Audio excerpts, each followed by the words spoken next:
सवाल देखिए, कह रहा है मार्क प्राइस है, उस पे कह रहा है कि जो सेलिंग प्राइसेस में अंतर होगा on A mark price, the difference of selling prices, अगर मैं 30% का डिस्काउंट दूं एंड मैं 2 सक्सेसिव डिस्काउंट आपको दूं 20% और 15% का, ध्यान से सुनना, मैं आपको 30% का सीधे डिस्काउंट दे दूं या फिर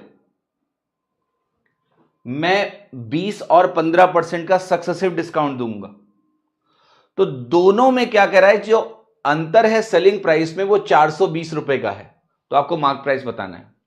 तो पहले एक चीज बेटा ध्यान से समझो, राइट, ध्यान से समझो, मैंने कहा ये मार्क प्राइस है, इस मार्क प्राइस पे मैं 30% सीधे डिस्काउंट दे दूं और मैं यहां पर 2 सक्सेसिव डिस्काउंट दे रहा हूं। बेसिकली एक डिस्काउंट मैं दे रहा हूं आपको 20% का और एक डिस्काउंट दे रहा हूं आपको 15% का।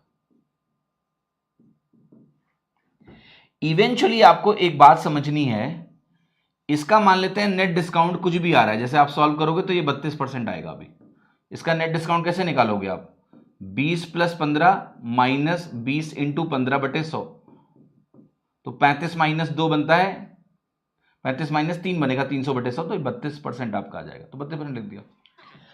अब यहां पर मेरी एक वैल्यू आएगी SP1 और एक वैल्यू आएगी SP2, 2 सेलिंग प्राइसेस हैं।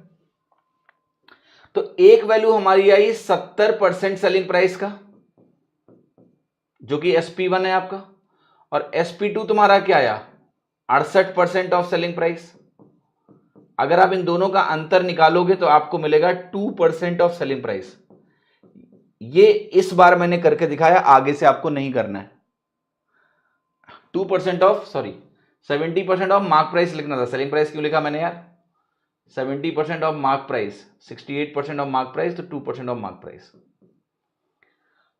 ये आगे से लिखना नहीं है, एक्चुअली में इन्हीं का डायरेक्ट अंतर लेना है आपको मार्क प्राइस के बेस पर।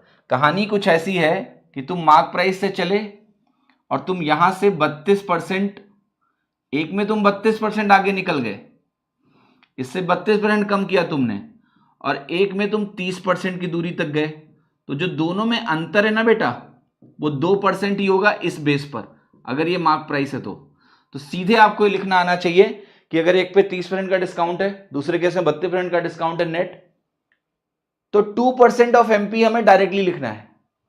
तो मैं यहां कहूंगा कि 2% ऑफ एमपी की वैल्यू मुझे दी है क्वेश्चन में 420, तो 1% की वैल्यू क्या हो गई मार्क प्राइस की, आप कहोगे 210, तो मार्क प्राइस कितना हो गया 21,000।